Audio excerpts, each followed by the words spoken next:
How the bloody hell are you, chaps? Positive start that, Chris. Yeah. Very well. You? The penultimate episode of the series. Oh, we're in a break, are we? We've got one more after this one, and then, we've got some Euro stuff coming up, haven't we? New T-shirt. Yes. Okay. MTV. Mushroom. Have you got another one of them? I have got another mushroom t-shirt. No. To be fair, there's not much room in it. Fucking hell. What's your favourite mushroom? Well, I'm a fun guy, aren't I? So, Oh. there you go. I think somebody asked us when we first started this who would be your dream guest. I think I might have said Kevin Phillips. Yeah. By the way, I'll be very disappointed if I don't win this club tennis. Baldock Town, Sunderland. Watford, West Brom. Southampton, Crystal Palace. Blackpool.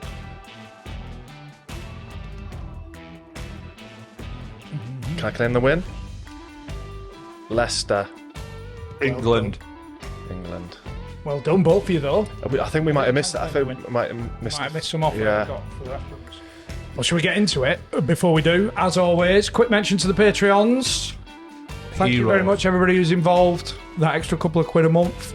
Those 2 extra episodes a month. I actually randomly watched John Hartson because he features in this. You randomly watch a different episode Just every week. morning don't you? that we do the intro, I seem to watch. What's the new episode? Randomly It's watch mental. one. It's just I went in routine. But Johnny Hartson was at West Brom with him, Yeah, of course. so get on the telly. Yes, good episode that as well.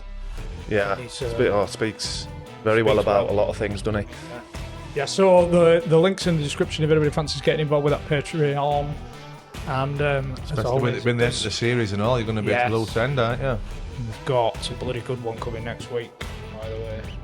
We said it, didn't we? Mr. Ron Atkinson.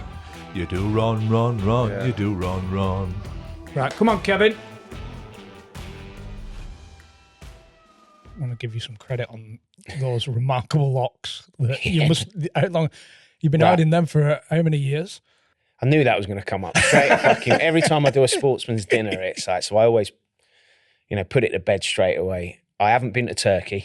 I always wanted to grow my hair. When you played football, it was easier just to keep it short. Yeah.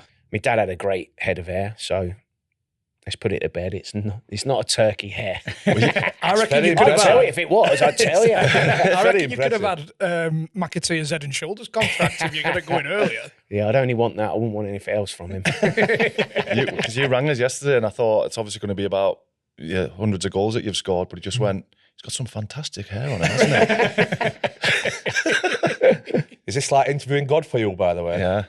First Excited. ever hero. Was it? Yeah. Oh, wow. Season ticket when I was 13, 14. The stadium. It was the first season at the stadium. Okay, yeah, it was some season, Yeah. First season, obviously, was the Playoffs, playoffs. yeah. Which was, disappointing. But I think I read someone the other day saying about they don't think going up was the right thing to do and they got abused for it. But I actually feel that was the right thing for us not to go up at that time.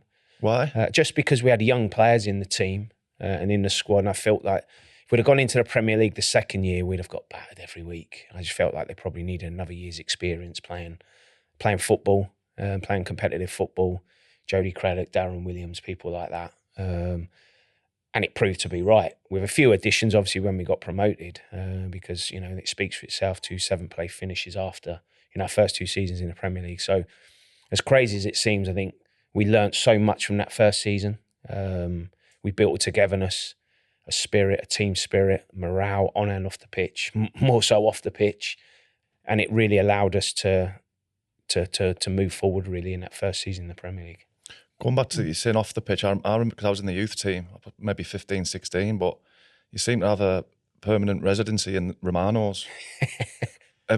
Well, let's put it this way. I'm glad they put some curtains up at one point. Like in Italian, was it Keegan or somewhere like that? Yeah. I actually went in there about 6 months ago, and it's still the same guys who run it.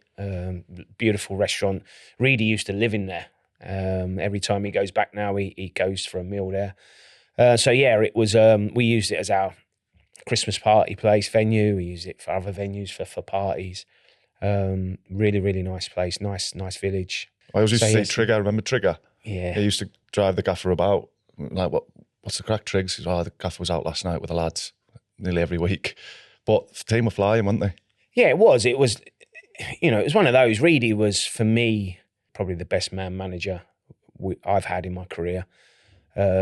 because he knew when it was right to give you a kick up the arse, when to put an arm around you, like he did to Mickey after the playoff final, took him under his wing and looked after him. But he didn't mind you going out and having a drink.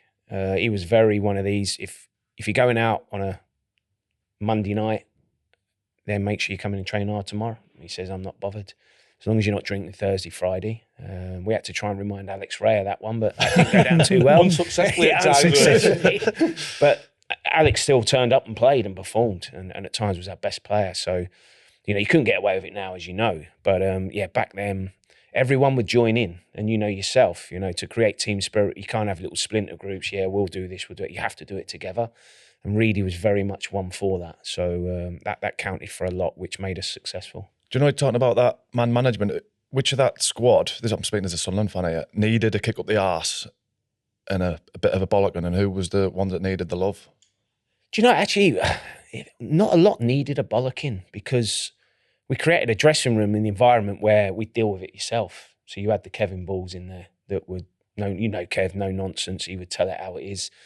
We had Quinn in the dressing room with his experience. Reid, for a manager, having been a manager now, you want to create a dressing room where they're not coming to you every 5 minutes saying, oh, so-and-so's this, so-and-so. Well, sort it out yourself. Come to me if there's a bigger issue. And we did that. There was times when Baldy would pin people up against the wall, and cut that out. Young Michael Bridges, if he started taking the piss in training, and it would be dealt in hand. So, not a lot needed a kick up the backside, and not a lot needed an arm round. And because certainly the first 4 seasons, we were winning tons of football matches. Obviously, the playoff final was a massive disaster or a disappointment, and he put his arm round Mickey Gray. But the rest of us, we dealt with it in the dressing room afterwards. We said our bit. We said we can't harp on about it. We've got to try and enjoy some. We come back ready to work again. And we ended up winning the league comfortably. But Mickey needed an arm around him. For me, that was good man management. So if you're on a night out and the gaffer's in there, were you still a bit guarded, or were you like, still no holds barred? Yeah, no holds barred. It was. I remember we went to Marbella at the end of the season, and Reid was. I think a few of the lads came back a bit early because I think they'd had enough. They'd been drinking a lot. And Reid sat in the bar, and he's like, "Where are you going?" And he's like, "We're going to bed." He's like, "You're not." He said, "Nobody goes to bed before me. You're on an end of season do." So he said, the lads said they sat in the bar and they had to drink with the gaffer until he said, "Right, it's time you can go to bed." So it's like it's outrageous. Yeah, I can never imagine it. You'll get to bed, lads. I'm going to do what I want to do, but you've got to stay with me. Yeah. No, I think that was a mentality. I think there's stories that Sam Allardyce used to do the same. Certainly with his staff members on a Friday night, if they was away in a hotel, nobody goes to bed before me. So that what's trying to do is create a team spirit. Yeah. But Reid was, again, there was a right time to do it. And, he got the balance of that really right. But once he was in there, the lads would take the piss out of him. He'd give it back, as long as you didn't go too far, because he'd end up clumping you. But he was fantastic to work under. Obviously, you were released as a young lad from Southampton. And then, am I right in saying you were playing right back at Southampton? I finished there. Yeah, I finished as a right back, but I went there as a striker. Yeah. And my old youth team manager was actually a Geordie called Dave Merrington. Big, strong, powerful guy, quite a scary guy, to be honest. So I had him for 2 years, and within probably 2 months of me going down there, we had some decent centre forwards, and I was still developing. I'm not the biggest of guys, but I hadn't filled out. They clearly could see I had potential, so they didn't see me as a striker to start off with, but they wanted to try and build me up, and so they decided to give me a go at right back, and I hated it. Shit position, innit? Shit, yeah. All I wanted to do was score goals, so I was good going forward, but I was shit at defending. Do you think that put you in good stead going forward, though? It did, yeah. As much as I take the mick, it did actually. It made me read the game. Yeah. I was very good at coming onto the play. As I say, not very good at defending, but it helped me develop in my all-round game moving forward. So it was one of those, you either play there or you don't play at all, and as yourself, I'd rather be playing than not playing. So I spent virtually the whole 2 years as a right back, and when it came to whether we was getting kept on or not, I knew I wasn't going to get kept on because I had Jason Dodd in front of me and Jeff Kenner, who were 2 very good right backs. So I had no chance. And so when Dave Merrington and Chris Turner at the time, sorry, it wasn't Chris Turner, Chris Nichol, pulled me in the office and said, "Look, you're not going to get a professional contract." And I just remember the last words I said to him was, well, you know, I've been playing out of position for 2 years. I said, I'm going to go away and prove you wrong. And to be fair, and they said, I hope you do. So it was great when years later, when I was able to sign as a professional, when actually Southampton signed me from Sunderland. And Dave Merritt was working in the media then for, I think it was Metro FM. And be fair to him, he rung me up and he just said, you know, I'm delighted for you, you know, what you've achieved after being released as a young kid. What you said, thank you, but like under your breath, fuck you. I wanted to, but he was a big strapping guy. He was still like, he was good to work under, but you didn't cross him. Let's put it that way. So, you know, when you left, did you still class yourself as a defender, or did you make the decision? No, I'm going to try this as a striker. You know, when you signed for Baldock, what was the crack there? It was a strange one because I managed to get into Baldock because my mum, where she worked, someone who worked in there was good friends with Ian Allison. Do you remember the old Arsenal winger? He was the manager of Baldock Town at the time. And I said to my mum, is there any chance you could get us a trial there? So I went there as a right back. And as soon as I walked through the door, you know, I was on at Ian saying, look, I am a striker. I've just been playing out of position. He was like, yeah. That's what they all say. It was deflating me a bit, but I kept on at him, chipping away. You know, in training, if we had little small-sided games, I'd be straight up front trying to score goals. I think he could see that, you know, I had an eye for it. You know, it was one of those really. I was in and out of the team. And then this one particular Friday night, I get a phone call from Ian and I answered it. And the first thing he says, fucking, I can't believe you're in. Friday night, I thought you'd be out on the piss. I was like, no, I want to, you know, I still believe that I will get back into professional and I'm still doing it right. I'd stay in. And he said, well, good news. He says, we ain't got no strikers for tomorrow. He says, I'm going to play up front. Let's have a look at you. And I was like a little kid at the night. I couldn't sleep. So I went up front the next day and scored 2 goals and never looked back. It was weird, really. And the celebrations on the bus for me on the way back, that was when you started drinking on league cans, cans of lager, you know, on the bus. It was fantastic. So were you never playing right back again after that? Never ever played right back ever again. You know, playing right back for that short period, well, 2 years and a bit in non-league, it really helped me develop my game, become a lot stronger. So did you get the shit kicked out of you? Yeah, it was. We played Gravesend. It's funny actually, when I was managing my first game in charge at Hartlepool in January, we played Ebbsfleet away. And it was my first game, so I sat in the stand and I was like, I'm sure I've been here before. I said, Gravesend. They said, yeah, it used to be Gravesend and Northfleet, but now it's called Ebbsfleet. So I was like, oh, Jesus, yeah, I remember that because it was an FA Cup tie. We'd played them on the Saturday and we drew 1-1, but I tackled this lad. It was an older guy, and I'd done him 2-footed, just a typical shot. I didn't know how to tackle. You know, I'd done him badly and he got up, he wanted to kill me. And I thought nothing of it. At the end of the game, it was like kicking off in the bar as it is, you know, they had to keep me away from it because he still wanted to kill me. Anyway, we had to go there on the Tuesday night for the replay, and I just forgot all about it. I didn't think anything of it. And we were playing the game, and the ball's down, they're attacking our goal. It's probably on the edge of our 18-yard box, and I'm on the halfway line because I was playing right back then. And all of a sudden, I'm watching the game, and this lad's just come round the front of me and just elbowed me straight in the face and knocked me clean out. Hence why my nose is a little bit wonky. Is that from that night? Yes, from that night. He'd done it, and I never got it straight. I had to come off. I ended up I didn't go to hospital, actually. Sorry, he knocked me out. I went off. I come back on. I finished the game, God knows how. And then in the bar afterwards, it was hot in the bar afterwards, and I'd had a beer. And all of a sudden, I started to feel a little bit dizzy. Next thing I knew, I wake up and I'm in hospital. So they took me to hospital because I collapsed. And I just thought that's like a welcome to non-league. So he done my nose, and I'm glad I've got my hair done now. I wish I'd have got my nose straight. But they tell me now getting your nose straight now is a horrible operation. So I think I'll leave. What did you look at my nose for then when you said that? But I can get 2 or 4 that jobs. Need 3 of them. Get your syrup done and all. You must have been doing well though, from that run playing up front, if like football league clubs are coming to watch. Yeah, and I started scoring goals, and you know, it wasn't long before I heard scouts were coming to watch me, and it wasn't long before Glenn Roeder, who was manager of Watford at the time, was recommended to come and watch me by Nigel Callaghan. It was a Tuesday night, a cold Tuesday night, and I got told that Glenn Roeder was coming tonight to watch me, and to be fair, I was nervous. I clocked where he was. He stood behind the goal at the end that we were attacking. I think he wanted to watch my movement. Strange place to watch, really, from behind the goal, but I didn't play particularly well, but I did score a really good goal on the evening. That was Tuesday, played the Saturday, and then the following week I get a phone call from my manager. It wasn't Ian Allison at the time. Just saying, look, we've had Watford on.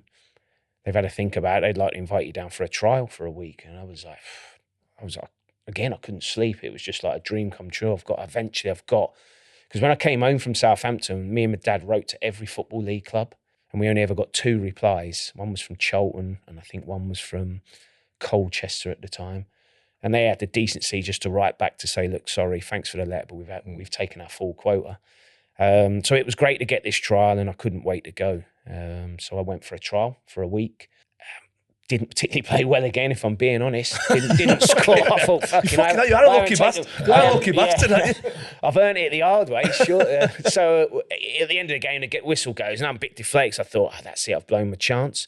And then Glenn, he does his team talk, and then Glenn says, get ready, Kev, I'll have a chat with you outside. And I remember it as clear as day. We sat in the away dugout at the Den, and I just basically said to him, cut to the chase, I don't want to hear all, you could have done this. And he said, okay. He says, I've had a think about it. He says, I like what I see. I think there's a player there. He says, I want to offer you a 2-year deal. And I was like, you being serious? You taking a piss or what? Come on, Glenn. Yeah, I was like, come on. He went, no. He says, I want to offer you a 2-year deal. And I was just like, it was like, I think all that hard work and that dedication of staying in on a Friday night, instead of going out all the time on the piss with the lads, working hard. I was working in a warehouse, 12-hour shifts, to all of a sudden, I'm going to be doing something that I've dreamt of doing. And having been told that you're not good enough at one stage, about prove people wrong, which for me is the biggest thing in football. And so, yeah, it was an incredible feeling. I couldn't wait to tell my parents. So, yeah, that was how it all started, to be honest. Don't have to talk about figures, but at this point, are you not bothered about the money? Just whichever contract it is, I want to... No word of a lie, I would have signed for free.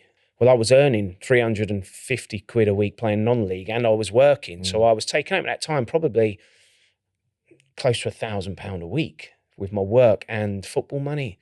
And all I got at Watford was 300 quid a week. But I would have done it for free. And, I was the one again that, if you perform, the money will come to you. You don't need to go chasing it, but it's about doing the right work, doing the right things. If you perform, it'll come to you. And that's how I thought. And what league were Watford in at the time when you They were in the old Ensley League. I think it was the Ensley. They were in the League One. League One? Yeah.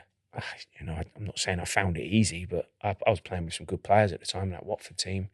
But I just, I was doing something that I loved, scoring goals. 9 in 14 is not a bad return, is it, for you? Yeah, it was professional sort of stint. Yeah, definitely. It was, as I say, I had some good players in that team at the side that were creating opportunities for me. And I always backed myself in any team that I played in. If I got opportunities, we all know that the goals are still the same size, the pitches are the same size, the ball's the same size. It's just about being in the right positions, showing that composure and being confident. And, I certainly, scoring goals, as we know as strikers, that, it breeds confidence. And me and you'll do, Kev. Every episode without fail, gets it in. Get it in straight away. Love it. Is that the only time you played against Sunderland then? Or did you? Because I'm thinking managers normally, if you do well against their team, they'll come back for you. Well, that's how I got my move to Sunderland, because Reid tells it when we do our dinners that I played against Sunderland at Vicarage Road that season. And the following season, I played up at Roker Park. And Reid said that he just remembers this little busy lad running around causing us problems. Again, didn't score, but I think we lost or drew 1-1 up there. And he just says that he just remembers me. And when my move from Watford to Ipswich fell through, we rung Peter Reid, and we were sat in the car at Portman Road, me and my agent, because the deal had only fallen through. I'd agreed the contract, but the two clubs couldn't agree a fee. At the time, Watford wanted more than what Ipswich were willing to pay, and it would have had to go to a tribunal, which we weren't prepared to wait because it was going to take 10 days. So I said, I can't go back to Watford because I've made it clear I'm leaving. Graham Taylor's made it clear. Sorry, was that just a personal decision, or...? We couldn't agree a contract at Watford. I felt, I'd started progressing, and we felt we deserved a little bit more than what Watford were offering. We thought they were taking the mick a little bit. Yeah. So we just couldn't agree. So I said, okay, it's time to move on. I'd been there 2.5 years. So we went to Ipswich, really buzzing, looking forward to going there because I could still live halfway to home. It wasn't far from Stevenage. And I'd not long lost my dad as well, which was a massive blow in my life. And I wanted to be near home. But it fell through. So we sat in the car and I was like, what do we do? And he says, I'll tell you what, I'll give Peter Reid a ring at Sunderland. I was like, oh, fuck that. I said, I don't want to go play for Sunderland. That's a long way considering. I was like, I remember it when I went up to Roker Park. So we used to, it's like Coronation Street when you're driving towards the ground. I'm not going to piss the Sunderland fan because I tell it on my story. They all know the crack because it ends up being the best move I ever made. But I just thought it's too far from home. I said, I can't. You know, we're due a baby, me and my missus at the time, our first baby. I need to be near home, be near my mum. But then he started saying, listen, they've just got relegated from the Premier League. They're going into a new 40-odd thousand seater stadium. He said the fans are unbelievable up there. You've got a great manager. Have a think about it. So we got Reid on the phone and straight away, as soon as my agent went, you know, would you be interested in Kevin Phillips? Reid just went, drive him up here now. He said, I'll sign him. And I'm sitting next to my agent going, oh, for fuck's sake. Can you follow another couple of clubs, please? And I was like, and you're right. On the way home from Ipswich, I was like, is there anyone else nearer home? And he was like, I'm telling you now. Anyone else's number? Honestly, if it weren't from the agent, really, not convincing me, but you know, semi-convincing me that it'll be a good move for you. But as soon as I got home, I rung Glenn Roeder and I just said, Glenn, look, he'd been sacked from Watford. I got on really well with him. And obviously I knew he spent a lot of time in the North East with Newcastle.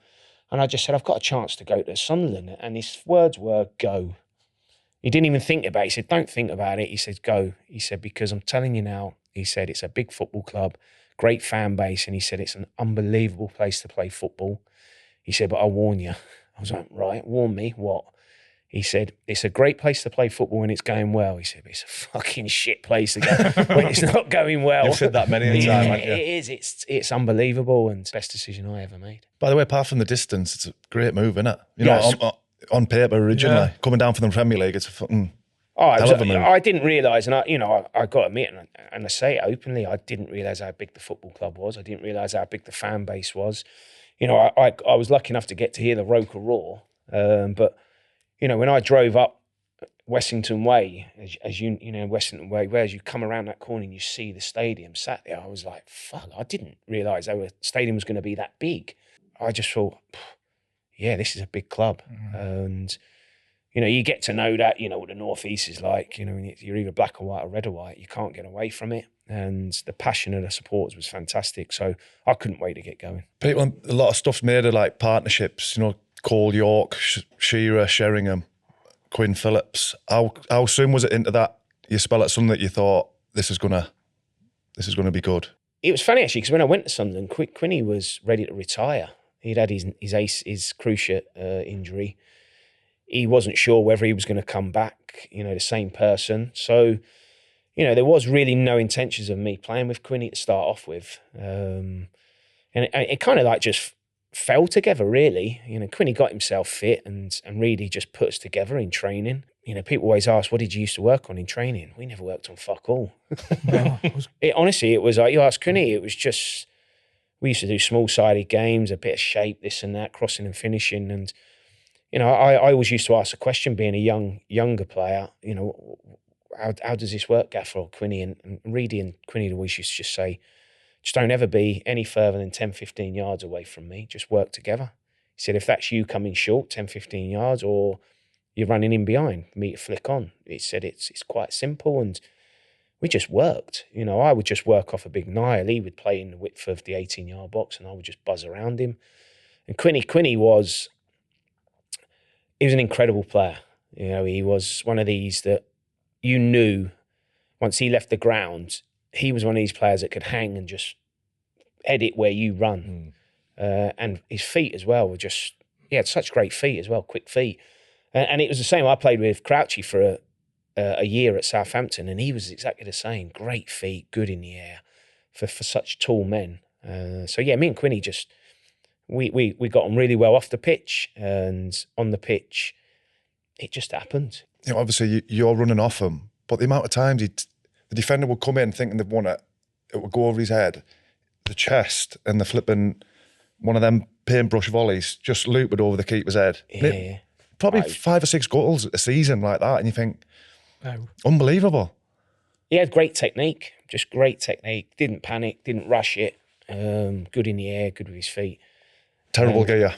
And horrendous gear. He's stiff as what he looked, because I can always remember him looking stiff. He weren't a slouch, but yeah, he was for such a tall guy. I think he's 6'7", to come back from a cruise ship. That's why I had to do all his running. And it's as much as Quinny was great for me, it kind of like pisses me off a little bit when people say to me now, yeah, but if it weren't for Quinny, you wouldn't have scored all them. And I'm still the one that has to put the fucking ball in the back of the net, which, as we know, is the hardest part. He didn't do that for me as well. I did create some of my own goals, but no, he was great for me. But his gear was horrendous. Hence the song Niall Quinn's Disco Pants. He would come in with some rascal gear, but he didn't care.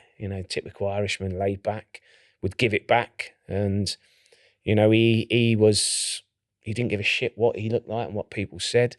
I remember we went on one of Reid's famous team bonding weekends. We went to Bournemouth and we went on a Sunday drinking session, and he comes down to reception. He's got this white woven sheepskin jumper on. And we're like, what are you doing? What is that? He was like, something his nan had knitted him. He didn't give a shit. It was a roll neck as well. And it was honestly, I couldn't get any worse. It was a bastard. Let's put it that way. So there was an O'Neill's across the road, and we walk in there, and there was this challenge on, and it was how many pints of Guinness could be drunk in a certain time. I think it was maybe a 2-hour period, and I think at the time it was something like 15, 16 pints in 2 hours. So we're like, Quinny, I think you could do that. That's good. Excellent. Something like it was a challenge, and Quinny's like, yeah, I'll have a go at that. And now, bearing in mind, he could nail a pint of Guinness. His hand over a pint of Guinness was like holding a half pint glass, and he loved it, of course. So we said to the woman behind the bar, he wants to have a go at the challenge. Yeah, no problem. It's let's crack on. So the senior players, they lined him a couple of pints up. He nails the first couple pretty quick. Starts to slow down a little bit. So us young lads, we're in Bournemouth. You know what Bournemouth's like. We're like, well, I'm not standing here watching him drink the pints. We want to get in the town. We're young. We've been let loose. We're allowed a night out. So we said, we'll come back in an hour and a half just to see where he is. Then we'll cough back out. We come back about 10, 15 minutes. Yeah, 10, 15 minutes before the challenge is over. And his sheepskin, or sheep's wool, should I say, jumper was like the colour of mine down there. He had white arms. Black sheep. And it was black there and black here. And he's like, not slumped on the bar, but you could tell he'd had a good drink. And he had about another 2 or 3 pints left to do on the bar. They lined him up. And I think he had about 12 minutes to finish these 3 pints. And he eventually does it. The last pint, the lads like they're jumping around. Yes, Quinny, come on, you can do it. And he does it, and he puts it down. And he's having a little sway. I think Stevie Bold was there at the time, and Paul Butt, the big lads, so they're holding him. They're about the only two that could have held him up.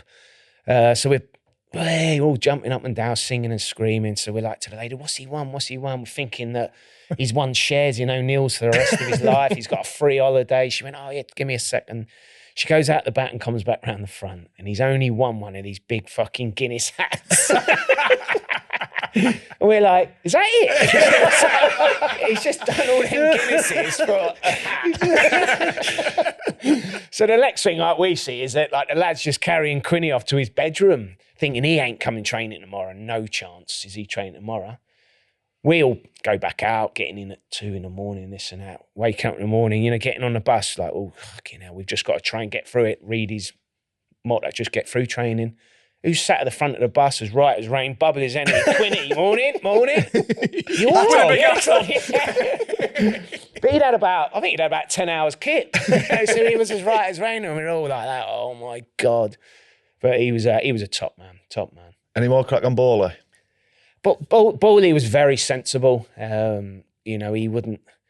Bowley would go and have a cup of tea, while we go and have a pint. Great guy. I remember when I first got introduced to the players at the Charlie Early at the training centre, and the first thing people said to me about Bowley was, just stay away from him in training. I was like, what are they on about? What? Was he a serial killer or something? And I got to know pretty quick that don't go near him in training. It's simple as that. And I kind of got the impression straight away when he shook your hand. You know, he crushed it. I was like, Jesus, this guy's scary. Everybody says the same scary. thing. I was like, wow. Luckily, he's not a centre half. He was a midfielder, so I just kept away from him. So we had young Michael Bridges, who's, you know Bridgie, you know, he's Larry, great player, technically excellent. And we're doing this small-sided game one day, and he's, you know, on his day, Bridgie could take the piss out of you. He nutmegs this and that. Anyway, he's got the ball on this particular day, and he nutmegs Kevin Ball in training, and all the lads, wait, and he's give it a nutmegs as well, as he megs and goes and gets it the other side, and all the lads are pissing him. So, hey, you've been done there, Ball. He's taking the piss out of yourself. Knowing what's coming. Bally did not react. He just kept quiet, just biding his time. So 10, 15 minutes goes on, and we've forgotten about it. I think the first couple of minutes, someone was desperate to give him a hospital ball with Bridgie, and I think Bridgie kind of thought, I better keep away from him. Anyway, it happened. A 50-50 ball. No word of a lie, I've never seen a tackle like it. He takes him out waist high. Bridgie was screaming on the floor. You know, I thought, we all laughed to start off with, but then he didn't stop, and we thought, shit, this is a bit serious. So we started gathering over him, everyone around. And you know it's serious when Bobby Saxton comes in the way, and he's all like, fucking hell, yeah, it's bad. Baldy's just drifted 10 yards away, and he's just watching everyone. Anyway, then he bowls through everyone. Everyone moves out of the way, and he just leans over him and he goes, ain't fucking funny now, is it, Bridgie? And just walks off. It was like, oh my God. You just didn't mess with him in training. Didn't mess with him. But what a leader. Yeah, what a leader. Surely you'd start feeling bad at that point, wouldn't you, when the screaming continues? Didn't give a shit. The size of his stuff, he used to wear for training. You're talking flipping inches, man. I can just see Bridgie and all. You can just know what he's like, don't you? Like, I'll take the piss here. But I bet he was good. I know he's told us, yeah, you know, on Christmas dues and stuff, cause he's always got his wits about, you know, if there's any bother going to happen, or you want Bally by your side, don't you? Yeah, he wasn't a big drinker. He'd have a drink at Christmas dues and end of season dues, but he wouldn't be, you know, come out on the Saturday night as we did, then all day Sunday in O'Neill's, and then Monday afternoon in the Shakespeare in Durham. He certainly wouldn't do that. And you finished 7th. Yeah, it's fucking unbelievable, isn't it? It was, it was crazy. I blame it all on Alex Ray and Quinny. But he was great. You know, he was an organiser, a leader, and he was brilliant for the dressing room. Best captain? Yeah, you played with? Yeah, I would say Bally was an excellent captain. On and off the pitch. You know, there's some captains who are great on the pitch, not great off it. There's some that are great off it and not great on it. But he was great at both, and he had the respect of everyone. You know, he was just a leader, and you need those in the dressing room. We needed it at the time. Do you know when you were saying before about scrambling, you were scrambling for a trial, and you didn't think. I know you never give up hope, but you wondered whether it was going to happen. Just that picture you put up when we announced that you were coming on, you had all of the golden boot. I'm just thinking the transition there to go and score 30 Premier League goals after what you went through. And I never foreseen that happening.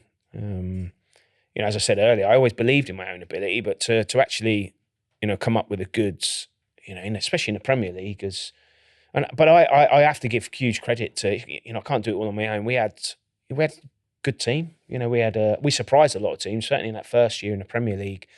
You know, at times people couldn't handle, you know, the dynamics of me and Niall, because they probably hadn't come up against a little and large combination. We had Nicky Summerby on one wing, who for me, you know, and I was lucky enough to play with David Beckham in the England setup. In terms of crossing a football, Nicky Summerby was unbelievable at delivering a ball in the box. You know, as a striker, you know, we know, you know, that 9 times out of 10, if I made the run, he'd find me. But he had the ability to cross a ball without taking the fullback on. So he'd shift it out towards it, and then whip it around the back of defenders. And he was unbelievable at it. The first season we had Stefan Schwartz on the left-hand side of his experience, Mickey Gray overlapping. So I had lots of ammunition to help me score goals. But yeah, you know, I was very lucky that when I first went to Sunderland, I scored 35 in that first season, then 25 in the second season. So I was flying, you know. I was on about this on the way down with Johnny. Like, people are going on about Haaland this season, unbelievable. He's got 25 Premier League goals, and you think how hard it is to get that 30.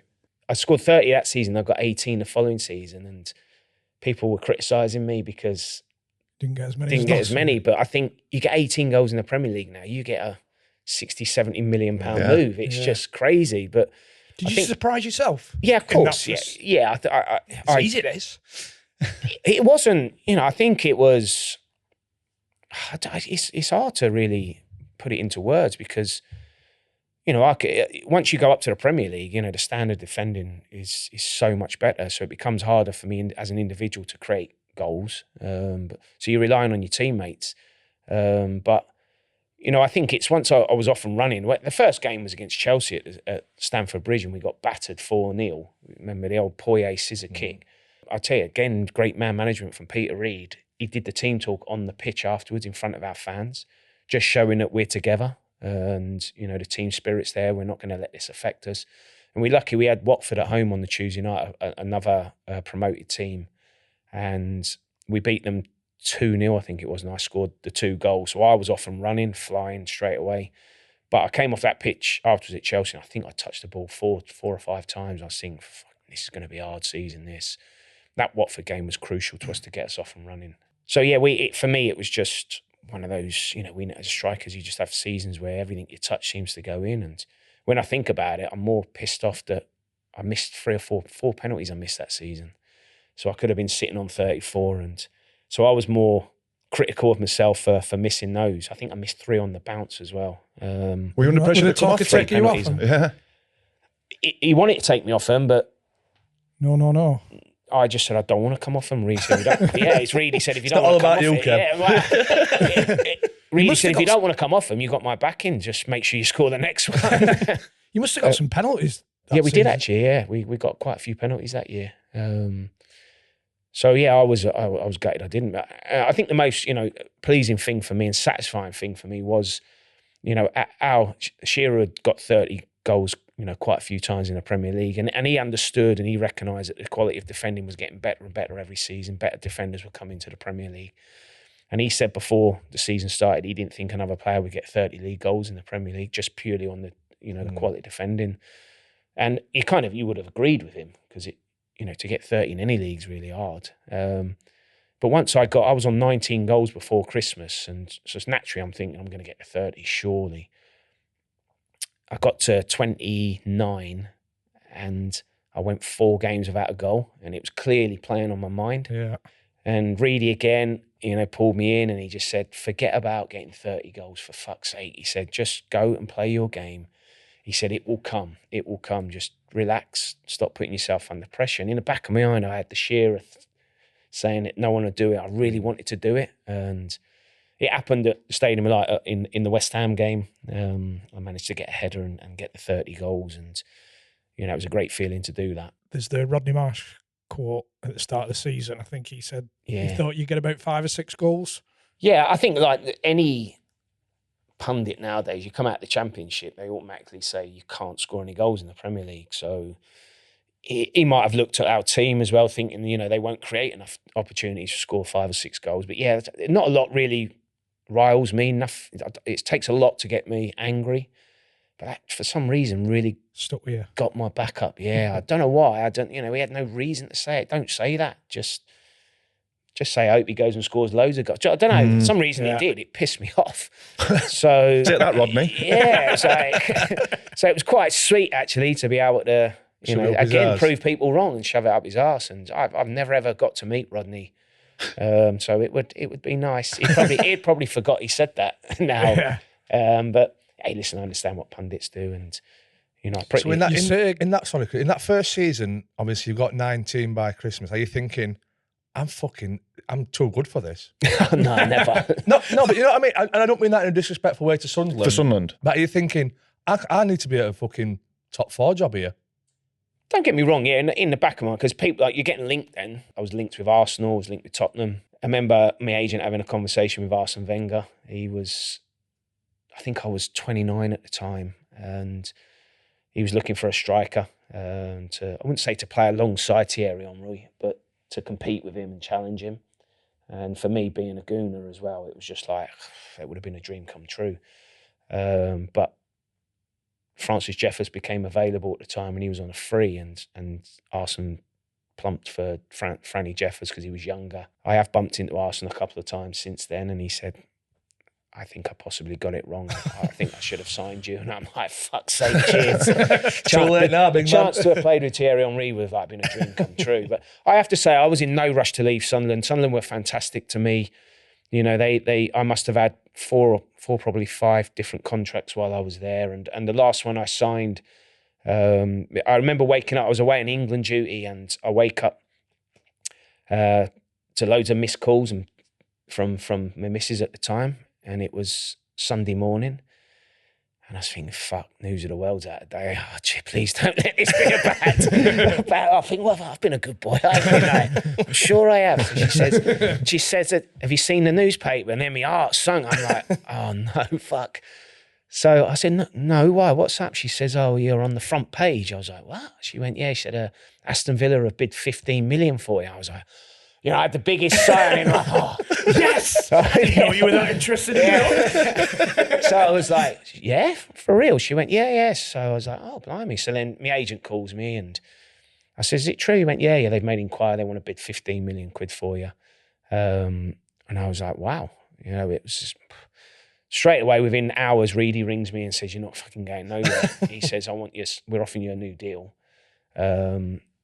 And I was like, I didn't want to leave. I didn't want to leave. You know, unless it was an Arsenal or a Man United or something like that. Aston Villa's a big club, don't get me wrong. I went on to play for them. Great club.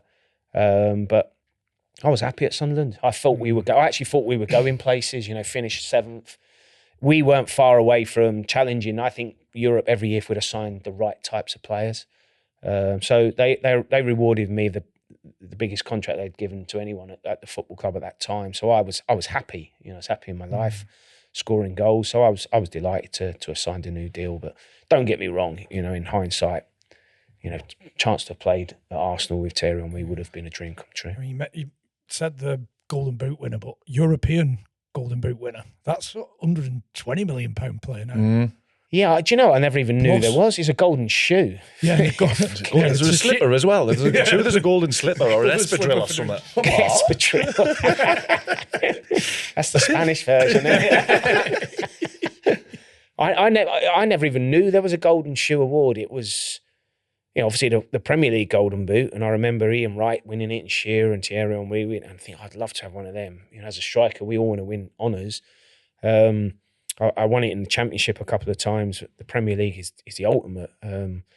So I received my award for the Premier League Golden Boot at the end of the season, and then about a week later, I think it might have been a call or an email off the club just saying, "Oh, just to let you know, you've won the European Golden Shoe." I was like, "What is it? Never even fucking heard of it." They was like, "Well, you're the top goal scorer with league goals in the whole of Europe." I was like, "What?" I said, "I'd never even knew there was such a thing." They said, "Yeah." Then they reeled off the people that had it, Shevchenko and people like that. I was like, "Wow." I was like, "Brilliant." I said, "So they want you to go to an awards at the beginning of next season. It's on a Tuesday." What size are you? Yeah, on a Tuesday night in Zurich, I think it was. I went, "Yeah, of course, I'd be honoured to go and sit with these big names." But gutted, we had a game on the Tuesday night, so I couldn't go over to the awards. So what they did is they brought the boot over to me and presented it to me pitch side before the game, which was, you know, I would have liked to have gone to the awards to sit with, you know, some serious players. So talk of any big European clubs? Do you know what? I never really. I think I might have had one chance to go abroad, Australia, you know, towards the end of your career. But no, I never ever had any intention. No aspirations? No aspirations to go abroad at all. I thought for me, the Premier League is, you know, the best league in the world. Now, don't get me wrong, if a Milan or someone like that came in for you, or Madrid or Barcelona, you know, it's hard to say no, but I'm not going to go, you know, to an Australia. I'm going back into fan mode here. That game against Chelsea, the return one at the stadium, the 4-1, is one of the best games I've ever seen Sunderland play. For me, that first 45 minutes is probably the best of my whole career. You know, to be 4-0 up, wasn't it, at half-time? Me and Quinny get 2 goals, and, you know, I scored arguably one of my best goals I ever scored for Sunderland that day, the dipping volley, which, when I talk about it now, it's 45 yards. Then it was 25 yards. So, you know, it's got a bit further as time goes on. But, they use that goal celebration for the last bit of match of the day for that season as well, which for me was, another achievement growing up watching match of the day and to actually be on it for that last scene, skidding on my knees. So yeah, it was incredible atmosphere. And I think you speak to any Sunderland fan now, they probably say that's still the best days of their lives watching that game. I need to ask about, sorry Chris, I'm still in fan mode here. So we just get up. It was a shout when you're done. The night at St James's in the rain. Yeah. That lob. When I first went to Sunderland, again, as I said, I wasn't aware of how big the football club was, and I certainly wasn't aware that the Sunderland-Newcastle rivalry was as big and as intense as it was.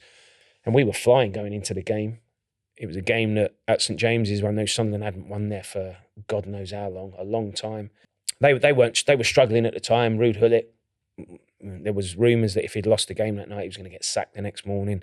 He's left Shearer out, didn't he? Yeah, and Ferguson. Mm-hmm. Yeah, Fergie was on the bench. So we were driving to the game actually on the bus. We stayed at the Roker Hotel for day beds, and then we got the coach, and it started to filter through to us that Shearer was going to be on the bench, Duncan Ferguson was going to be on the bench, Rob Lee wasn't even in the match day squad, and Gullit's going to go tomorrow if they lose the game. So from a manager's point of view, from Reid's point of view, his team talk was done.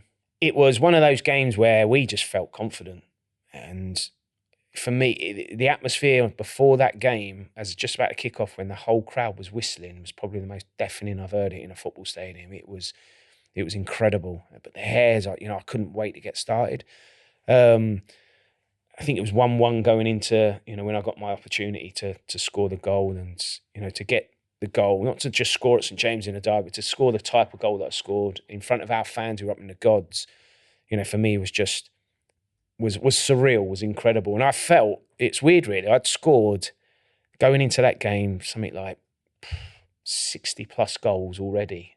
I still didn't feel I was like, people were saying I was a legend. I didn't feel like a legend, but until you score in a North East derby, a winning goal, that's what makes you feel like icing on the cake. Yeah, the icing, that is it. It's the icing on the cake. And I've since done a couple of gigs with Rob Lee, and he'd had a massive fallout with Gullit. And he said, Kev, he said, I was the only black and white that was cheering and celebrating your goal because they did not get on at all, him. And he was sat at home watching the game, believe it or not, and he said, I was jumping around when you scored because he said, I know what's coming the next day.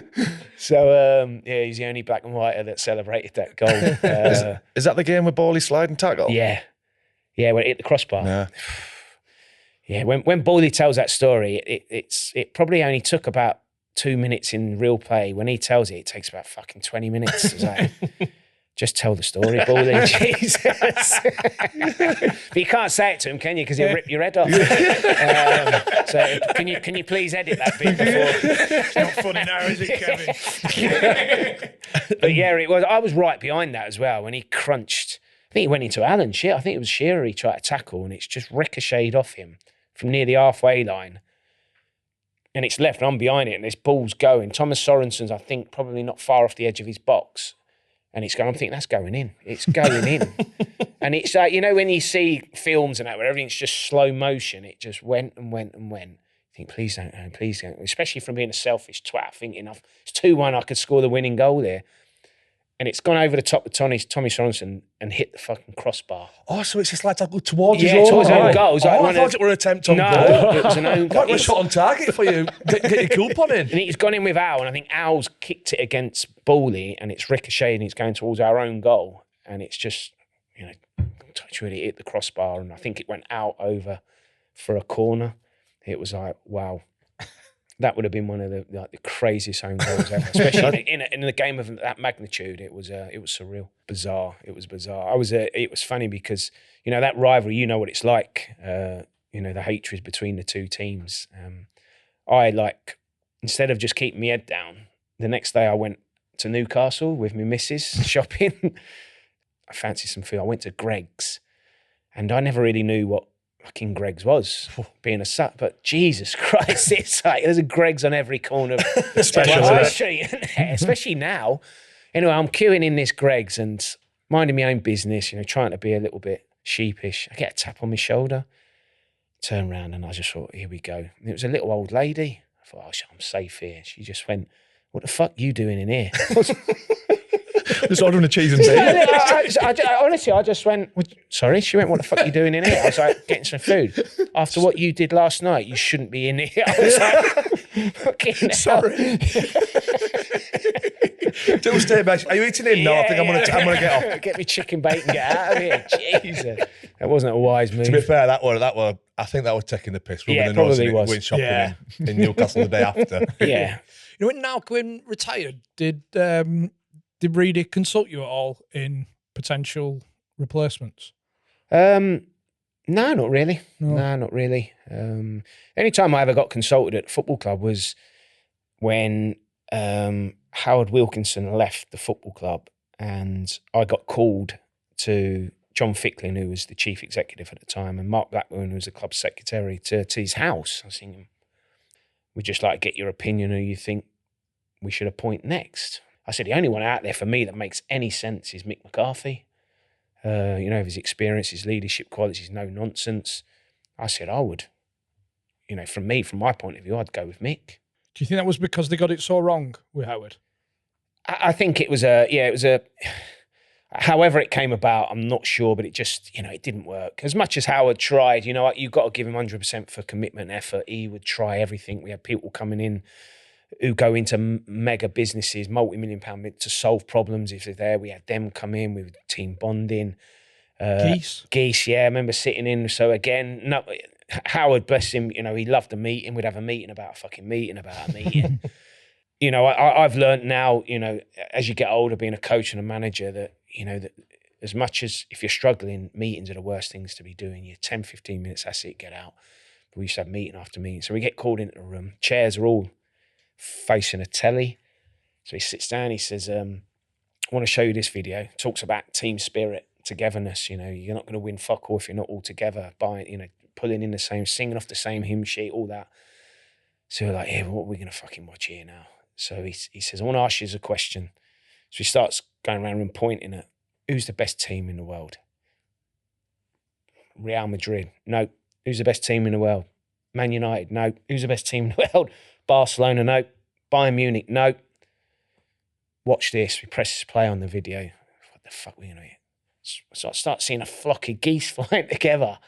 I think, what the fuck are we watching here? It was like, he's lost the plot. You know what I mean? It's like that, he's lost the plot. But as you actually start, I don't know if you've ever seen it, it's basically what it does is a geese fly in a V formation, and it creates drag.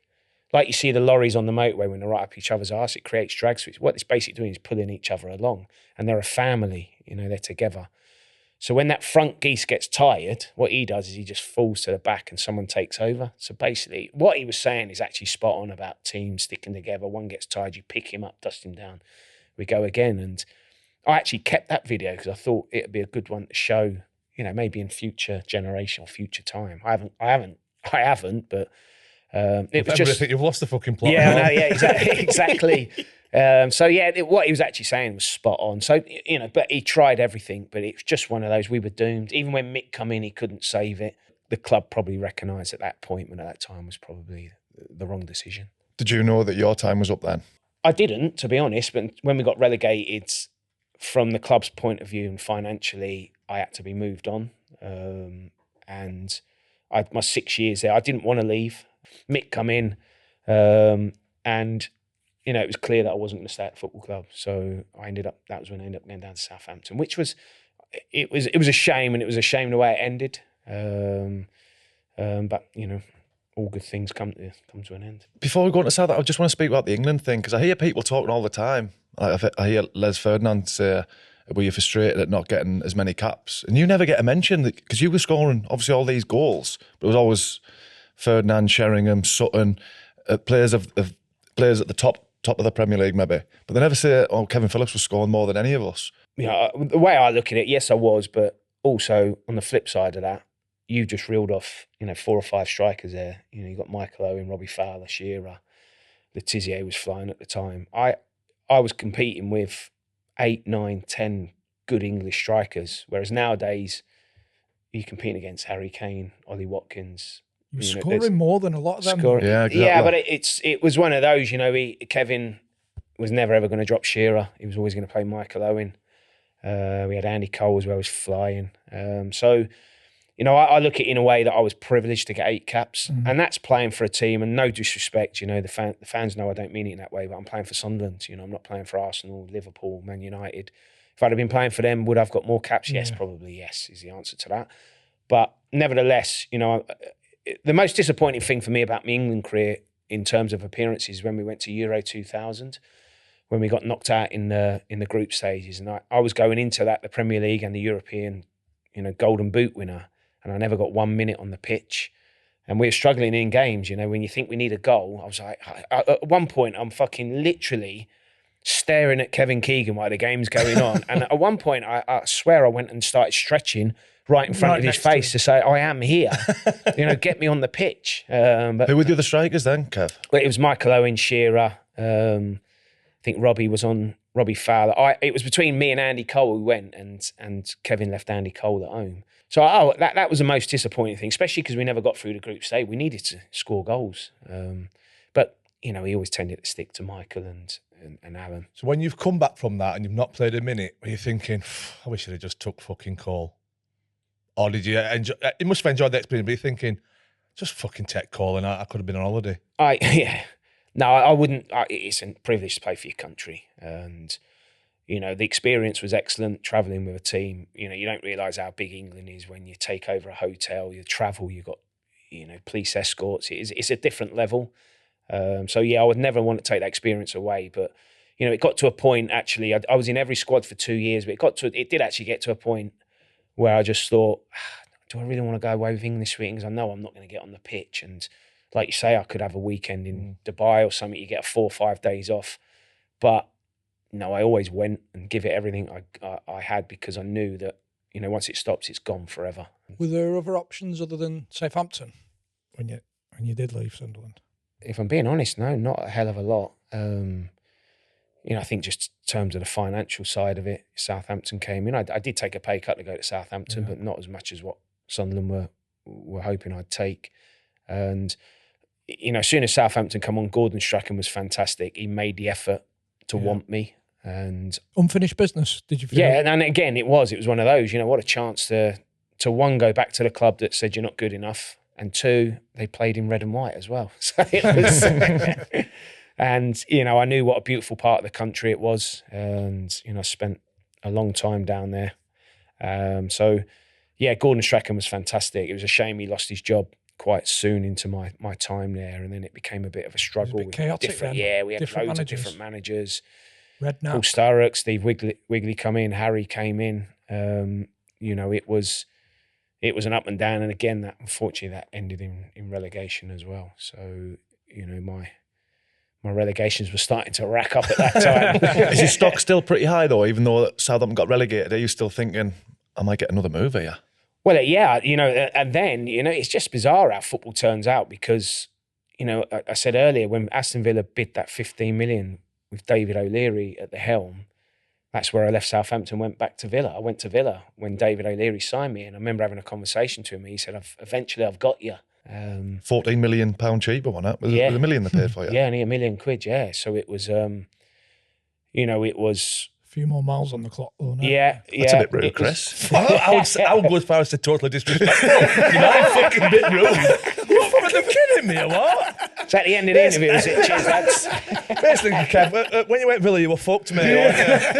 Older is what I mean. You're older. Hey, you didn't have to tell me that. Martin O'Neill soon told me it. Fucking hell. It was a great move, you know. It's unfortunate, Southampton, you know, but when you go back to the Championship, if you've got a chance to stay in the Premier League, you stay in the Premier League. And, you know, to go to a club like Aston Villa, you know, was great for me. Unfortunately, it was a season where I was blighted with injuries. Started really, really well. He'd signed Milan Baros as well. And I remember David O'Leary saying it was like having 2 new Ferraris in the car park in terms of starting with me and Milan. I'm not sure. Mine was a vintage Ferrari. Milan Baros, that's a new Ferrari. Ferrari and fucking Ford Fiesta, Ford Fiesta Phillips. Then my Vauxhall Viva came back out. Fucking cheeky cum. I had to get that out of the garage. Oh dear. So, but yeah, so well, we played Bolton home the first day. I managed to score in front of the Holt end, and it was a great start for me and Milan. And unfortunately, after that, I got a few injuries. One of the highlights was scoring for Villa against Birmingham in a huge derby at Birmingham. Unfortunately, I only had a year there. It would have been nice, but Martin O'Neill came in at the end, and he just said, "Look," he said, "clearly got talent." He said, "But I need to get some pace in the team," and I wasn't as quick as what he would have liked. So I moved on and moved to West Brom. Am I right in saying there was the option to go back to Sunderland? Yeah. At that point. Yeah, so it's quite ironic, really. I went back to my car after this conversation with Martin O'Neill. My phone rings, and it was Quinny, and he'd taken over caretaker manager at the time. I think it was chairman and manager. Yeah. Wasn't he? Yeah, so chairman and manager at the time. And I thought, I've not heard from him for ages. And he just said, how's things? And I thought, fucking hell, Martin O'Neill don't hang about, does he? I literally just come out of his office saying that, you can go. And he just said, I hear that, you're able to move on. Clearly he'd had conversations with Martin before this. And I said, yeah, I've literally just come out. And Martin said, I can move on. He said, fancy coming back to Sunderland. And now my initial reaction would be, without thinking about it, yeah, I'd love to. Definitely. He's like, brilliant. He says, I'll get the club to contact Villa and we'll get the ball rolling. So I went, yeah, no, brilliant. He said, oh, excellent. He says, I'm buzzing. We've got some big news as well coming in the next couple of days in terms of the manager. I said, well, who is it? He said, I can't tell you. I said, well, it would help to make my decision to come back to the football club. He says, you'll be happy. He says, I'm just delighted you've agreed to come. So I went, yeah, no problem. So I lived half an hour from Villa's training ground. So time I drove from there to home, I started to think of the potentials of what could go wrong. And the biggest one for me was, do I go back to the football club where, clearly, liked and loved and did well? It didn't end great, but is it going to be the same? Am I going to go back there and be able to perform? Am I going to go back there? Legacy, though. Yeah, and is it going to be, when you look at maybe when, was it Robbie Fowler went back to Liverpool, was it quite the same? Do you just leave your legacy that was there? So I just thought, I don't think it'd be the right thing to go back. I'd hate to go back there and not do so well and people start getting on your back and that. So I just got home and I rang Quinny and said, look, I've had a rethink. I don't think it's the right thing. He said, look, listen, just do me a favour. He said, please just come up and chat to us. Let me try and sell the club to you. And I went, okay, I'll do that out of courtesy. I think we left it a couple of days. And by then, my agent had been working and Brian Robson was the manager at West Brom at the time. And he wanted to sign us. And so we explained the situation. He said, well, do us a favour. Come into our training ground before you go up to Sunderland. We desperately want to talk to you.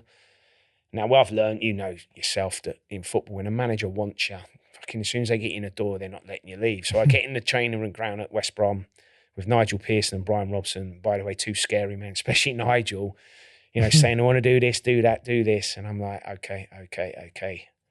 I just ended up signing for West Brom. No, it did. It was an awkward one with Niall, I have to say. And he to say, to be fair to him, he was disappointed, but he kind of got it. And Martin O'Neill was a bit of a strange one because I rang him and I said, Martin, I think as far as he knew, I was going to Sunderland. So I rang him and I said, look, I'm signing for West Brom. He says, okay. He says, that's new to me. He says, I'll have to have a think about that. I said, but think about what? You've told me that I can leave the football club. I found a club and I want to sign for West Brom. And he went, you'll have to hold fire a minute. He said, I'll have to think about it. And then kind of pretty much put the phone down. I'm like, I'm at West Brom's training ground here. So I was like on the agent. I said, what's happening? To be fair to him, he rang pretty much straight back and said, yeah, that's fine. Is that just because they were rivals, do you think? Maybe, or I just threw him off guard because he thought I was going to Sunderland. I don't know, and maybe friends with Quinny. But I just explained the reasons why I want to come here. I've gone from one end of the country, moved from Sunderland to Southampton to the Midlands. Then I'm going to be moving back to the North East. I just felt I need to find a base. And who did they bring in at Sunderland? I don't know. I was just thinking. I was there. Oh, it was Keane, the manager. Yeah, it was Roy Keane. Yeah, it was literally the next day. It was because we played West Brom when Keane was in the stands. If you knew, I think you played with Johnny Harton. Yeah, and I got at the Stadium a lot. Yeah, and I remember I was sub and I rang up and I was like, when you run up, you think I'm going to get here. Everyone's booing me, you traitor. I was like, greedy bastard. I was like, fucking hell, I didn't expect that to be. Did that hurt? Yeah, it did actually. I was gutted. Johnny Artson was there. I was actually gutted. But I understood their frustrations because somehow they'd leaked that I was coming back to the football club. And Johnny Cook, when I turned up at the ground, he went, "You fucking arsehole." He said, "I printed loads of shirts with your names on the back." It seems mad saying this, but I remember being buzzing that you didn't come to Sunderland because it meant I was in the team. Oh, right, yeah. So I was delighted, as stupid as that sounds. Because I think no wonder you got booed. I love you, Kevin, but just stay away, mate. Fuck off. Did you get a bottle of Bud when you met Brian Robson the first time? Because I've heard he... Do you know, he's one of those, and I knew like Brian liked a bottle of Bud, and I don't know why I said it, but Nigel liked to drink. So when I worked at Leicester on the coaching setup with him, every Friday night was just, a bit of free-for-all. Everyone had to have a proper drink. And I remember saying to me, like when I was talking in the office with Brian and that, I went, "Yeah," I said, "I like a drink." So I thought I'm trying to like get him there. And he went, "Do you? Oh, that's good. Yeah, well done." He's like, "Fucking like, get him signed. I like this kid." And they tell me a story. So Paul Robinson is one of my good friends in football, was a left back at West Brom, played under Robbo. He said they took us to Dubai one international weekend, I think it was. I think it might be at the end of the season or training camp. And he said, Robbo said, tomorrow he says, everyone's in the pool bar at 11 o'clock. Everyone. She says, we go down there. Robbo sat in the pool on the still actually in the bar and in the pool. He said he never moved for about 8 or 9 hours. Just bottle of Bud after bottle of Bud. Just the whole, as well. You've got a pissing pool. Yeah, well, that's a natural straight away. He's like, didn't go to the toilet. Well, clearly pissed in the toilet in the pool. But he said he never moved. He said it was unbelievable. But his demeanour on that didn't change. It was like, when someone's getting drunk and getting a bit more leery, and it didn't change. He said, but we all had to stay. Did you get your love for it back? I'm not saying you lost it at Villa or Southampton, but do you think you came back and started enjoying it more? I enjoyed West Brom. It was a tough couple of years. First year at Southampton was good. Second year with relegation was difficult. Me off life as well, off the pitch. I had difficulty in my own personal life, which was hard. We came to the Midlands. I would love to have been successful at Villa, big club, but when I went to West Brom, for some reason, I think because I don't know what happened. Brian Robson lost his job pretty much within a month I was there. Nigel Pearson took over for a couple of games, and I remember his last game in charge, they'd appointed Tony Mowbray as a manager. His last game in charge, Nigel was away to Ipswich, and Tony was in the stand watching. And Nigel was a very, very good speaker. I don't know if you've ever listened to him, or he's excellent. And his team talk that day was inspirational for me. He's a man that you certainly wouldn't cross. He's either black or white of him. He'll either like you or don't like you. There's no in between. But he gave this speech that day that really motivated everyone. And we went out and I scored a hat-trick that day. I think we beat them 4-0 and Tony was in the stand. He left and Tony took over. And as players, you thought, what's it going to be like? Is it just going to be Route 1 football, centre half, just launch it? Tony coming in, I have to say him and Mark Venus were we played some of the best football. You ask the Baggies fans now, those 2 seasons where we got to the FA Cup semi-final, the playoff final, which we lost that first season, the second season we romped the league. They'll tell you it's probably 2 of the best years that they've seen at that football club. And we just played football, just played through the lines, through the thirds. It was a joy to play under him. So it was a great 2 years. It's mad speaking and thinking that West Brom's like towards the end of your career, but yeah. I'm looking at you've got another 6 years when you signed for Birmingham. Yeah, I was just shy of 41. Not bad for an old fucking 14. Plenty of miles on the clock. You'd retired him at fucking 28, 29. I think I had more promotions later on in my career than I did early on in my career. Did you make any changes to your lifestyle or anything? No, I was never a big drinker. I wasn't like one of the lads. Occasionally I'd do the Saturday, Sunday and a Monday, but I wouldn't go out all the time. I had a young family. But I did things right. But I also was very lucky to have managers late on in my career that looked after me in terms of the training schedules.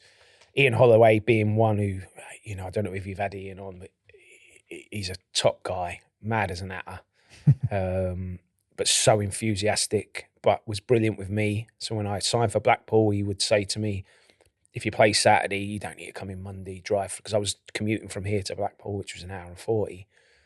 He just said, just stay at home, do your recovery at home. Perfect. And he trusted me to... I think that's the thing, innit? He trusts you. Yeah, it's trust. You couldn't do it with everyone. And he knew, and I was working harder at home, going out running and finding a pitch than what they were doing on a Tuesday. And in hindsight, when I retired at Leicester, we got promoted to the Premier League, and Nigel had already offered me a coaching role with the Strikers the following season.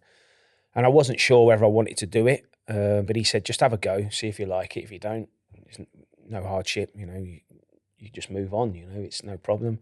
But he also said, I'll sign you for another year. I'll give you another year's contract if that helps to do the coaching. I was like, I don't think I could do both because I had never coached. So I just thought it might be a bit hard playing with like Jamie Vardy and David Nugent, people like that, playing with them 1 minute, then having to coach him. I just didn't feel it was right. But in hindsight, I wish I'd have played for another year because in the Premier League, you know, there was all sorts of records that I could have got being the oldest outfield player in the Premier League. If I'd have scored being the oldest outfield player, I know Teddy's the oldest outfield player. I think Giggsy's the oldest player to play in the Premier League.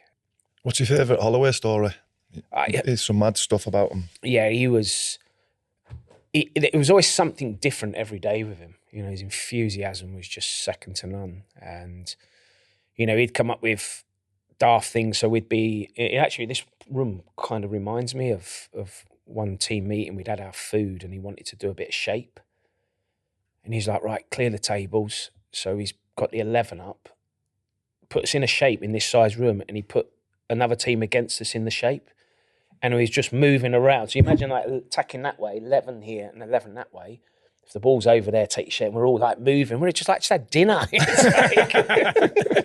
But he was so enthusiastic. He was so enthusiastic. There's nobody else in the room though, is there? I just imagine Sandra having a soup like. The thing is, you're all right if you start. Imagine being sub in the dining room. What, just that time? But it was just enthusiasm. It was, you know, he was very big on patterns of play.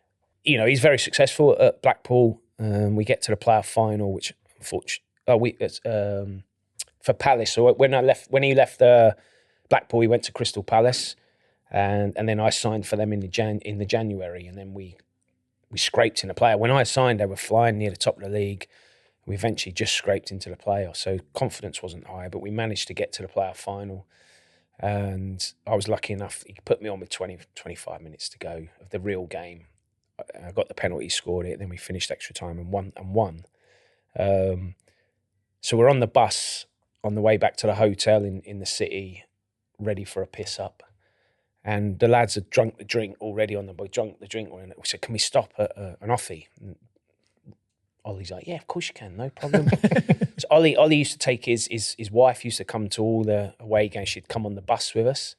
So we've just stopped in a right rough part of London, literally right outside the offie. And then it was like, who's getting off to go get it? I'm not going out. It's like some dodgy people around. As well. Yeah, it's like, so eventually a couple of lads went out and we're sitting, all of a sudden we hear this banging on the window. I'm like, what the fuck's going on? It was like, someone's shouting. Ian Holloway's running up and down the high street with the playoff championship thing, screaming up and down the high street, and his missus is banging, Ian, get in here. He was mad, absolutely mad. But he was just, everyone's just like, what's this geezer doing? He's lost the plot. But he was... I wonder what his thought processes. I just want to... Have you seen it? It's like an excited kid, isn't he? Yeah. I'm going for this. Is his wife like him? Or is she's dead quiet. Yeah, Kim, lovely lady, but I think she had to be the quiet one. And he was... she certainly kept it. She was the boss, though. Kept him in the they all are, really. Perfectly honest. Kept him in the toe. But yeah, what a great guy to work for. Absolutely great guy. When you started in that striker coaching role, Leicester, how was the boy Vardy? Obviously, from what we see from the outside, crackers. Yeah, he's another Ian Holloway. Great lad. Did you teach him much? Vardy was one of those that when I used to talk to him, try and talk to him one-on-one, he was one of those that, and we've all spoke to these people where I'm talking to you, Fate, and I'm looking at it and they're just constantly, you know, when you're thinking, it's going in here and going out there, and he's just always like wanting to have the bat. Oh, you're taking a piss, or just I'm trying to talk to you. You know, it's like sitting down watching a video. Yeah. Is that frustrating? It is, but it's just the way he is. You know, it's just the way he is. He's not being rude. He's not being rude. It's just the way he is. It don't matter if you come out for the warm up. You know, me and Craig Shakespeare would go out and we'd set the sessions up. You'd put the balls in a triangle, you know, like ready on the boxes or whatever. He'd just come over and just volley them fucking everywhere. And it's like shaky. He'd be like, Vardy, fuck. He's like, it's just the way he is. He just wants to be party and piss about. But when it comes to work, he works his bollocks off, you know, and he puts a shift in for the team. To be just being promoted again, hasn't he? He's still going. Yeah, but I listened to his interview after at Preston when they won the league. And he actually said that he looks after himself off the pitch. And I think he's realised, maybe like a bit like I did, as later goes on, you ain't got much longer left, so start looking after yourself. Because once it's done, it's never coming back. You know, when you got the coaching role, did that wet your whistle? Did you know then that you wanted to go into management? Or were you not straight away? Nah. You know, I again, you know, it was I comfortable standing thinking I'd have to stand up in front of a group of players and do this and do that? I wasn't quite comfortable at the time. So it took a lot of learning off of some great managers that I worked under, Nigel being one of them. Then Ranieri come in. Craig Shakespeare was excellent. And as time went on, you start thinking then, I'd like to have the final say. I'd like to just progress a bit more. So hence was one of the reasons why I left Leicester to go to Derby under Paul Clement. So my progression was naturally happening. And then I started to think, I'm enjoying this. I'd like now to maybe have that final say. And that is being a manager. I left Derby with Gary Rowett, went to Stoke. That was a shambles when we went in at Stoke. You know, I don't know what's happened to that football club since we left. You know, there hasn't really been a manager that's been able to go in there and really get hold of it. It's a fantastic football club, good owners, and it just never quite worked for us. So when we got sacked, I spent then probably 2.5 years out of football, just doing media stuff, and then that was when the Call South Shields come, which it's not the level I would have liked to have gone in at, but football's so difficult to get in front of any board at any level. So I just thought, I'm going to go for it. And we just missed out that season. Then the following season, we went on, won the league. But yeah, the first time I had to speak to the players, it is short and sharp. Keep it easy. Which of the managers that you've played under do you think you've taken most with you into your management style? I'm very lucky that I've worked under a lot of managers, but I'm very conscious that I don't copy anyone. And I think that's the wrong. You have to have your own identity. And you know, I'm certainly not a ranter and raver on the touchline. I can if I need to be, but I don't think you solve anything by doing that. The only thing you do is show the crowd that you care. Because you read comments where, why is he not up screaming and shouting? He's got no passion. It's not about that anymore. No. But you have to do it every now and then. It loses its effect, really. Yeah, it does. And people see through it as well, I think. Yeah, of course they do. I would say in my short managerial career, I've probably gone mad at the players 3 or 4 times, and that's it. Any examples of players testing you the first time you had to put a statement down, No, if I'm being honest, no. You know, we won a lot of football matches, so I was never up against it. You know, we weren't at the bottom end of the league where people will question why we're doing this. We haven't done enough of that. Tell a lie, there probably was one when we had a little bit of a bad run towards the end of the season, my first stint at Shields, when someone just said, I don't feel like we've got an identity. And I suppose the identity one for me was a little bit, I don't agree with you. See, I'm going pinning up there. Who the fuck do you think you are? Yeah, I know. Like, you're playing in fucking Northern Premier League. Correct. What the fucking hell you want to question me? Come with the Undertaker. There will be an identity. You'll be fucking back at Tesco's, you dickhead. Yeah. That's where I'm going with that. But you're right, because inside you're like, you just want to go, but again, you can't. As soon as you start going, who the fuck are you? You know, I've played it. They'll just go, oh, you know, so what? You played at the top. Blah, blah. I never, ever did that. I always went from my experience, but I'd never say when I did this, when I did that, when I did this. I think players would go, fucking hell, all right. Yeah, speak about your spell at Hartlepool. Looks like a bit of a whirlwind. Yeah, a strange one for me. You know, it was a strange. I find it very strange how it's panned out. Delighted to have got the opportunity to manage that football club. You know, we know the North East very, very well. It's a passionate football club. Their fans are very passionate. So for me to to even get a chance to manage them, although it's the National League, I think was a big step from me from South Shields. So, it's a proper football club. And, there was a criteria that I had to meet that was in place to trigger the extension contract. And it started really well. I think I won 4 of my first 5 games. So I had the crowd on my back. And then we had a little slump, which happens in football. And then that culminated in, as I said earlier, that we got battered 7-1 away at Gateshead, which is never good because it's your local rivals. And then you're starting to think, how am I going to get these lads up from this? Now it's a test of my man management skills about we had Wednesday or Thursday when I come in, what do I do? Do we batter them? Do we analyse a game? I just thought, I don't think it's the right time to do that. We park it because we've got a game on Saturday. We focus on the game Saturday, but it's more about just a reaction. We let ourselves down. The biggest thing in football is when you've had a loss, just look for a reaction. And that's all the fans want to see. They want to see you run hard, fight and battle Saturday, show that it cares. And if our quality shines through, we'll get a result. And we backed it up on the Saturday with a win, which for me was just from there to there was just incredible. So a great reaction. I met the criteria, and then for whatever reason, they decided to let me go, which was a surprise. I'm surprised, very surprised. But it seems like it was a surprise from the majority of the fan base. Yeah, it was. I think I struck up a really good rapport with the North East fans. My time up there, I loved the area. As I said, my girlfriend lives up there, so I spend a lot of time in the North East.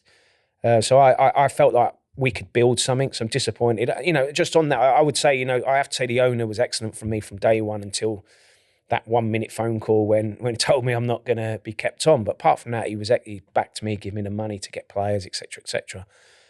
So I was very surprised. Again, I wish them all the best for next season. I wish I would have been in charge, but football's a crazy, crazy game, as we know that. You look at, Liam Rossini losing his job at Hull, which I think he's done a magnificent job.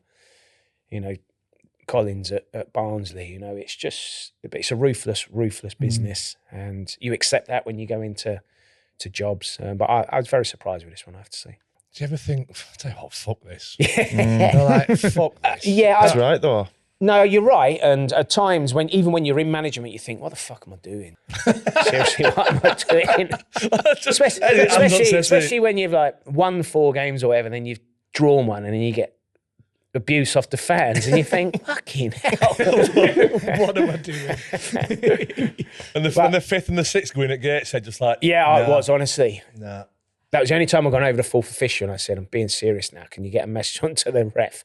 Fucking don't add any extra time. He's like, I'll have a word. And he's come back and he said, no, he's got to do it by the letter of law. And I think about 6 or 7 minutes went up, and I'm like, fucking, we could lose this game 10-1 here.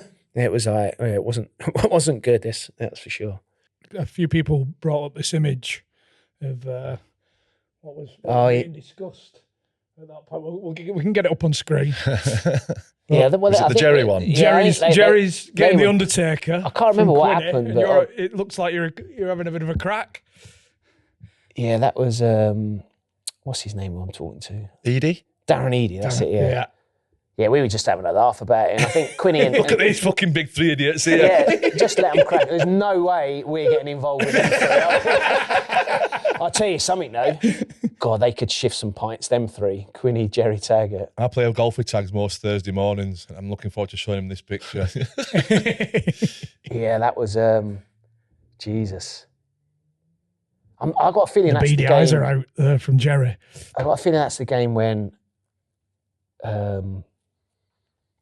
Jason McAteer and I think it was Robbie Savage had a bit of a ding dong, and it overspilled into the bar upstairs. I think something had been said about something, and it all kicked off in the bar upstairs. But when you see it started in the tunnel and then kicked off in the bar as well upstairs at Stadium of Light.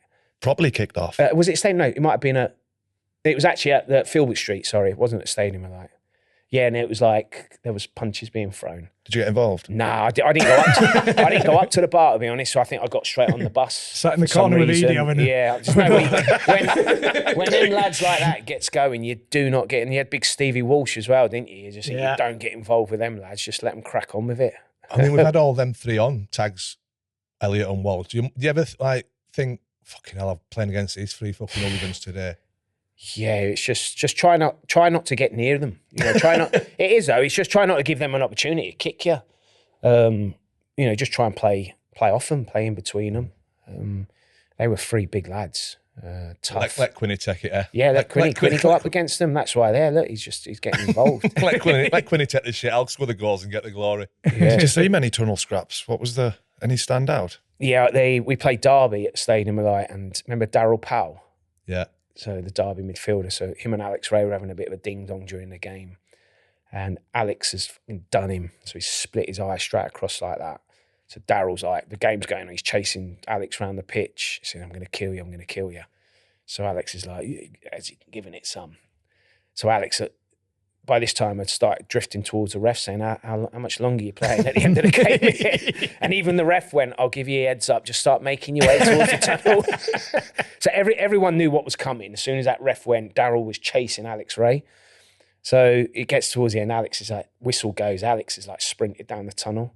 Daryl's gone after him, and then every player, you know, just sprinted for the tunnel. So I wouldn't say I was one of that, but I was one of the middle one. It was carnage, you know. It's quite a wide tunnel, isn't it, the Stadium of Light? But it was full of people just like trying to break it up, but people trying to hit people. It was like noise. You know, I managed to get through it and sat in the dressing room. Yeah, I'm not getting involved. It's like, I was crawling through legs and everything. So I get in the dressing room and then lads start filtering through, and some are laughing, some are like, geez, you see that going out there? So all the players in the dressing room, and we're waiting for the gaffer to come in. We're like, where the fuck is he? He's about 5 minutes late. Anyway, he comes walking in, his tie's down here, and he's got claret all coming out of his nose. And he's like, fucking hell. He's like, right, in his real Scouse accent. He went, fuck me. He went, it's one of those, how'd you get that, gaffer? He says, fuck knows. He went, he said, all of a sudden, I just seen his fist come over and just smashed me straight on the nose. He went, I don't know where it come from. I thought, that's the gaffer getting involved. That's teamwork, that. Yeah. That's team like the bonding. geese. So he's at going in for any available jobs at the minute, still looking to progress with a managerial career. Yeah, I've had a taste for it. I want some more of it, but understand that, unfortunately, someone's going to have to lose their job for us to even have a chance of applying for a job. So, at this stage of the season, people have pretty much made their minds up now with managers. So it might be one of those I have to wait now until the early part of next season when the sacking season comes, which is going to be September time, first international weekend. If anything comes up before then, I'll have a look at it. So at the minute, it's just enjoy another break. A few Walsall fans messaged and said, were you close to... Yeah, I had an interview with Walsall. Was that after you left Shields? Yeah. Yeah. Yeah, I spoke with the owner there, but they decided to give it to the lad that was already in caretaker charge, which was fine. So what it did, it gave me an insight how an interview, goes. Yeah. So, it wasn't to be, but again, it's just a waiting game now. It's a waiting game. So there's, I can't sit and beat myself up. It's just like, forget about it now. The season's finished.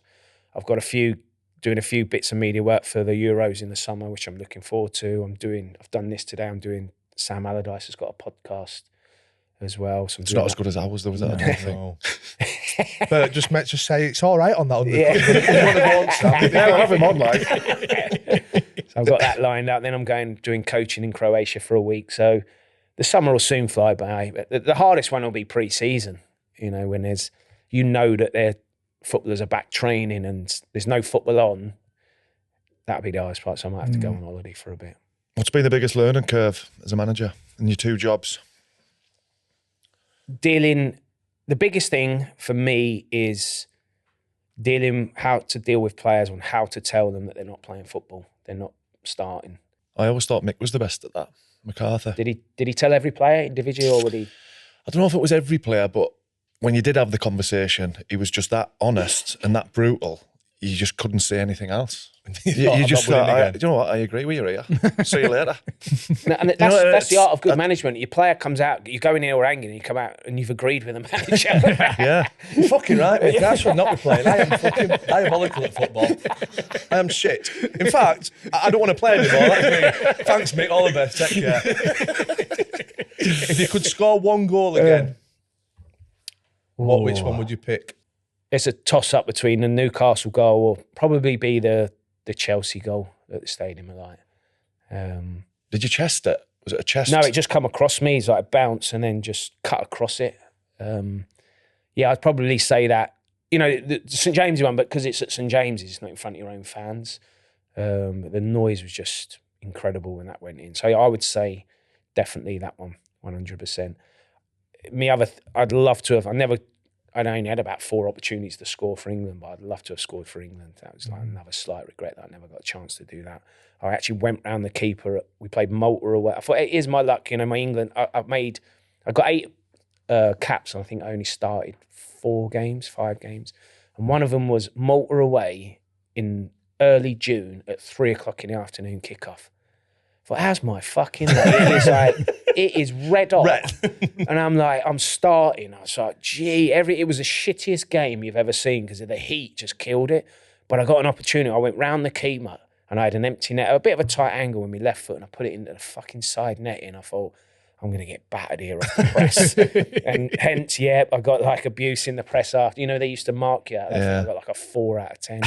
Where's my luck? It could have been 8:00 at night or 9:00 at night. But yeah, scoring for England would have been a dream. So would you swap one England goal for 50 career goals? Now would I fuck? Would you?